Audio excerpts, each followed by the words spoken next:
Olá, meus queridos de nono ano. Hoje nós vamos falar sobre o capítulo 13, ele que traz como título Metabolismo Energético. Falar de metabolismo energético é falar sobre ATP, é falar sobre glicose, tá? ATP é a moeda energética, adenosina trifosfato. Ele que é formado por um grupo fosfato, como vocês podem perceber aqui no slide, também por ribose e por adenina. A energia da molécula de glicose possui uma grande quantidade de energia em suas ligações químicas, certo? Então, vocês sabem que a glicose é uma boa fonte de energia. E o que é que tem a ver, professora, a glicose com a ATP? Vocês vão descobrir daqui a pouquinho. Parte dessa energia da glicose vai ser liberada em forma de calor. E a outra parte vai ser armazenada pela adenosina trifosfato, ou seja, pelo ATP. É por isso que o ATP é considerado a moeda energética, certo? Porque enquanto parte da glicose, que é essa fonte de energia celular, vai ser perdida, vai ser dissipada na forma de calor, a outra parte será armazenada como essa moeda de troca, essa moeda energética, que é o ATP, adenosina trifosfato, ok? Então, a função do ATP é armazenar a energia das células.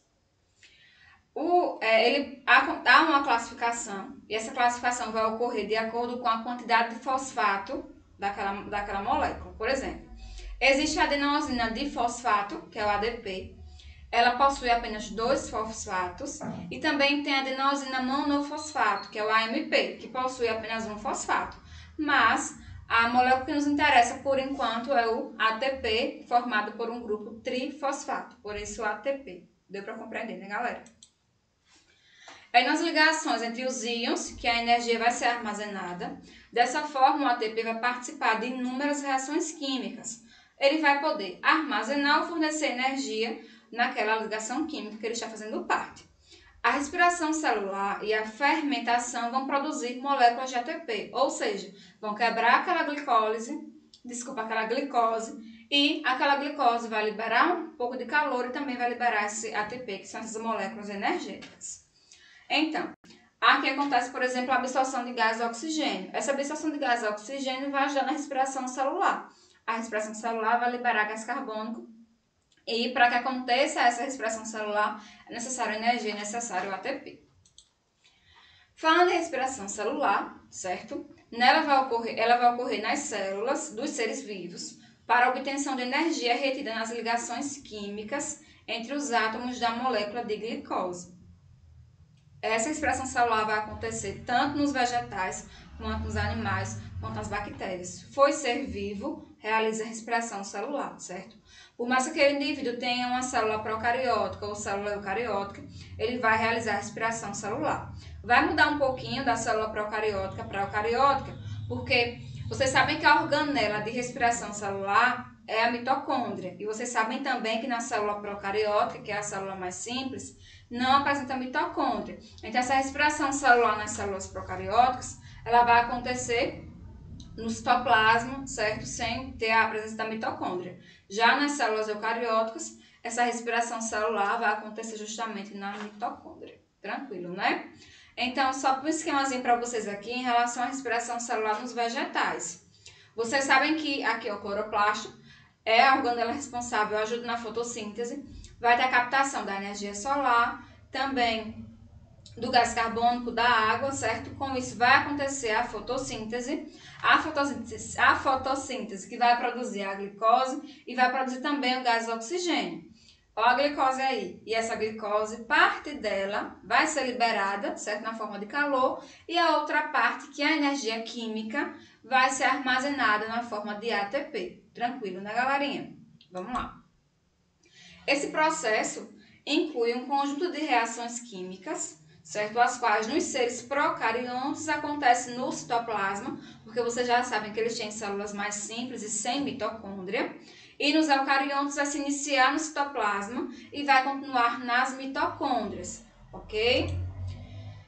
Vamos falar então agora sobre as etapas da respiração celular. O processo de respiração celular ele pode ser dividido basicamente em 3 etapas. A etapa de glicólise, o ciclo de Krebs e também a cadeia respiratória. Calma, meus amores. Nós vamos estudar cada um deles, analisá-los separadamente, sem pânico. Vamos lá.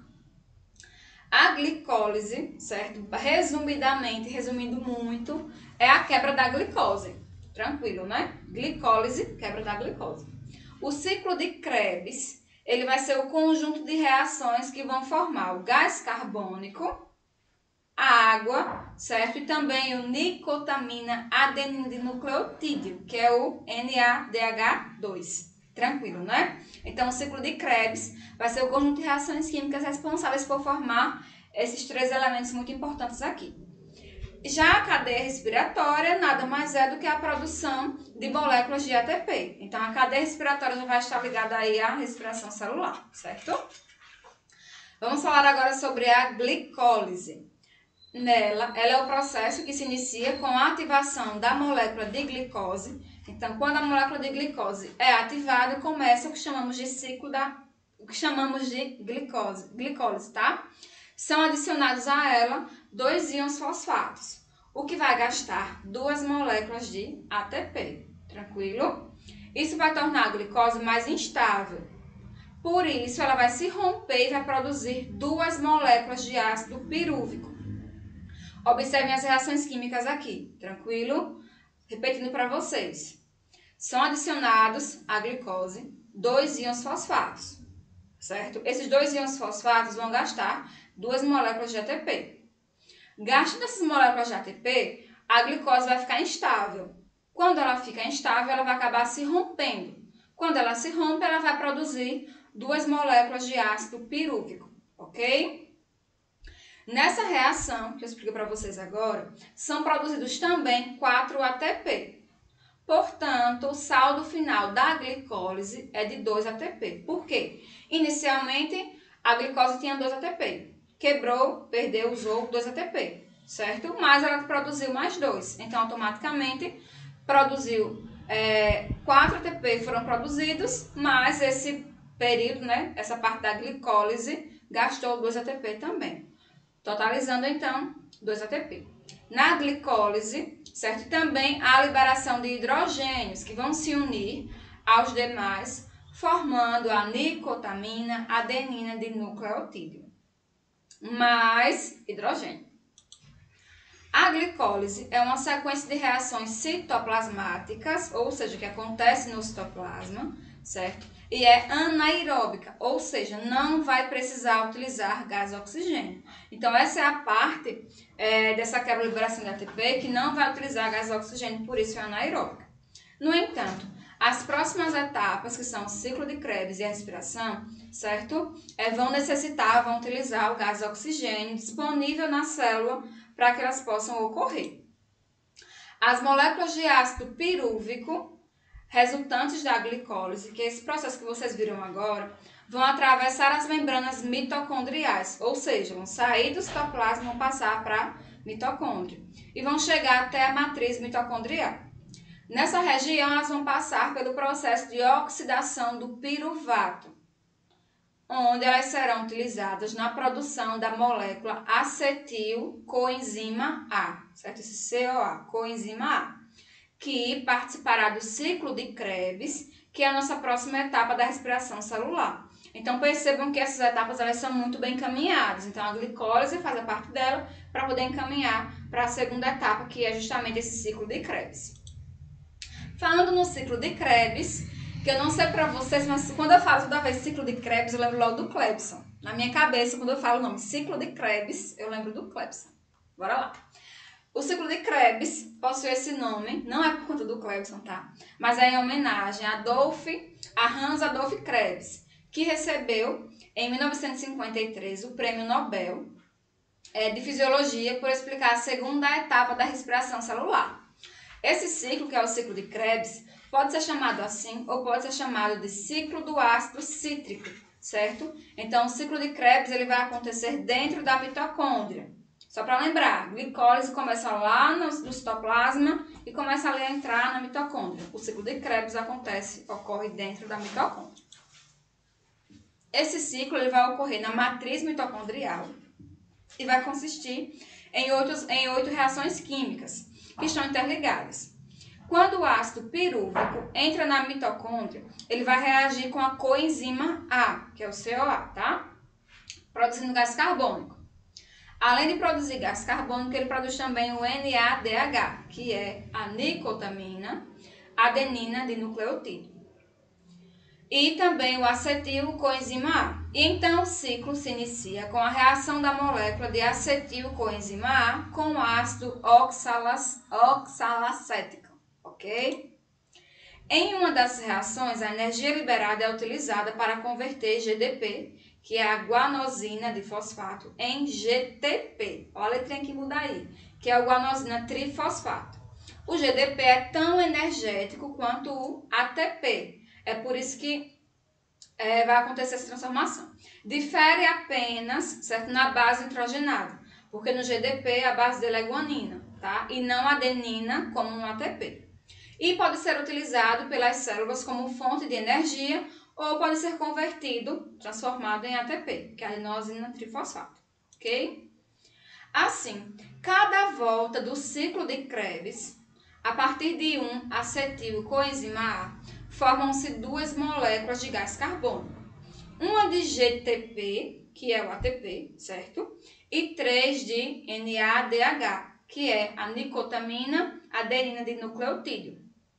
E uma de FADH, que é o dinucleotídeo de flavina e adenina. Ao final da reação, o ácido oxalacético é restaurado para participar novamente de outro ciclo. Então, esse ácido oxalacético ele vai ser utilizado naquele ciclo, mas ao final dele ele vai ser restaurado para ser reutilizado novamente.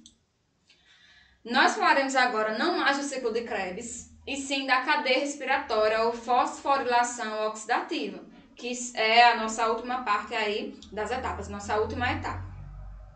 A maior parte do ATP, que é a adenosina trifosfato, produzido na respiração celular, vai ser sintetizado durante a cadeia respiratória. Durante essa etapa, as moléculas de NADH+, que são nicotamina, adenina e nucleotídeo, certo? Hidrogênio também está ali, e liberam seus elétrons de alto valor energético, capturados ao longo da glicólise e também do ciclo de Krebs. Percebam então que a cadeia respiratória ela vai usar coisas que aconteceram na glicólise e também no ciclo de Krebs. É por isso que ela é a última etapa, tá? E vão retornar a forma de NAD e FAD, ou NAD e FAD, ok? De nucleotídeo de flavina, de nicotamina adenina. Bora lá. Cadeia respiratória. Em seguida, esses elétrons percorrem uma cadeia transportadora. A cadeia por onde passam os elétrons é composta de 4 grandes complexos de proteínas localizados nas cristas mitocondriais. São essas partezinhas aqui, ó, vocês podem ver no slide na mitocôndria. Essas partes são as cristas mitocondriais. Justamente aí vai acontecer a etapa de cadeia respiratória, tá? Durante esse transporte de elétrons, ao longo dos complexos proteicos, vai ocorrer a liberação de energia. Parte dessa energia vai ser perdida sob a forma de calor, como nós vimos lá no começo, quando eu falei da glicose, lembram? Uma parte vai ser perdida na forma de calor e a outra vai se transformar em ATP, lembram? Bora lá. Cadê? Parte vai ser perdida sob a forma de calor, enquanto outra parte é usada para transportar os prótons. Lembrando, no átomo, elétrons, carga negativa, prótons, carga positiva, não é isso? E esses prótons serão transportados através da membrana interna da mitocôndria, tá? Que é a membrana mitocondrial, até o espaço intermembrana. Desse modo, surge um gradiente de prótons, que é a carga positiva, com maior concentração no espaço entre as membranas mitocondriais do que na matriz. Ou seja, na membrana mitocondrial vai ter mais prótons do que na matriz mitocondrial, tá? Nós temos a teoria quimiosmótica. Essa teoria, ela tenta explicar a síntese de ATP a partir da energia do gradiente de prótons, que é justamente essa parte que eu expliquei para vocês agora, tá certo? E ela defende que o fluxo de prótons pelos complexos proteicos da cadeia pode ser comparado à água de uma represa. Imagine a represa na cabeça de vocês, aquelas comportas cheias de água, tá? A energia da água em movimento é transformada em energia elétrica, como nós sabemos, né? A água vem, move as turbinas geram uma energia mecânica, essa energia mecânica é transformada em energia elétrica, certo? Quando esse líquido passa por uma turbina. É mais ou menos isso que acontece nessa parte de respiração na mitocôndria, tranquilo? Vamos falar agora sobre fermentação. A fermentação ela é a quebra parcial da glicose e ela é realizada por alguns tipos de fungos, bactérias e também células eucariontes. As células eucariontes humanas que realizam fermentação são, por exemplo, as nossas células musculares. É por isso que o nosso músculo pode aumentar de tamanho quando ele é exercitado, certo? A fermentação, como vocês podem ver aqui no slide, ela pode ser na fermentação alcoólica e também pode se apresentar na forma de fermentação láctica. A fermentação alcoólica vai ter como produto final o álcool etílico, que é o etanol. Já a fermentação láctica vai ter como produto final o ácido láctico, certo? E, no caso da fermentação alcoólica, quem vai realizar são as bactérias e as leveduras. As leveduras são usadas, por exemplo, na produção de cerveja. Já a láctica, nela são usadas bactérias e células do tecido muscular humano, certo? Eu vou falar mais para vocês sobre a fermentação alcoólica, a fermentação láctica e também apenas a fermentação na nossa aula pelo MIT, tá, galerinha? Vamos lá. A respiração ela pode se apresentar de dois tipos. A respiração aeróbia e a respiração anaeróbia. Vocês podem encontrar o termo também aeróbica e anaeróbica, tá? É a mesma coisa. A diferença básica entre elas é aqui. A respiração aeróbia vai ocorrer com a presença de gás oxigênio. Por exemplo, nós seres humanos praticamos a respiração aeróbia, certo? Já a respiração anaeróbia é aquela em que não utiliza gás oxigênio. Meus amores, uma dica bem simples e prática para vocês. Já vendo esse N aqui do anaeróbia, quer dizer não utiliza gás oxigênio, certo? N não utiliza gás oxigênio. Aeróbia utiliza gás oxigênio. Então, dá para lembrar facinho aí. Só para seguir o protocolo aqui do slide para vocês. A respiração aeróbia com gás oxigênio, não é isso? A respiração anaeróbia não utiliza gás oxigênio. Ela vai utilizar nitrito, nitrato e também carbonato. Tá certo? A respiração aeróbia ela vai ter a quebra total da glicose. Tranquilo? Já na respiração anaeróbia vai ter uma quebra total também da glicose. A respiração aeróbia vai gerar 38 ATP, certo? E aqui também vai gerar matéria inorgânica, como gás carbônico e água. Já a respiração anaeróbia, ela vai gerar matéria inorgânica também, como gás carbônico e água, e gera 36 ATP. Então, ela produz um pouco menos de energia do que a respiração aeróbia, tá certo? A respiração aeróbia é realizada por muitos procariontes, protistas, fungos e pelas plantas e animais. Enquanto a respiração anaeróbia é realizada apenas por alguns tipos de bactérias, como, por exemplo, as bactérias que vivem em poças vulcânicas ou em pântanos onde não há ou há pouco gás oxigênio, certo? Meus queridos e minhas queridas, nossa aula vai finalizar por aqui. Se cuidem, estudem, tá certo? Qualquer coisa estou à disposição de vocês. Um cheiro, tchau, tchau e até a próxima.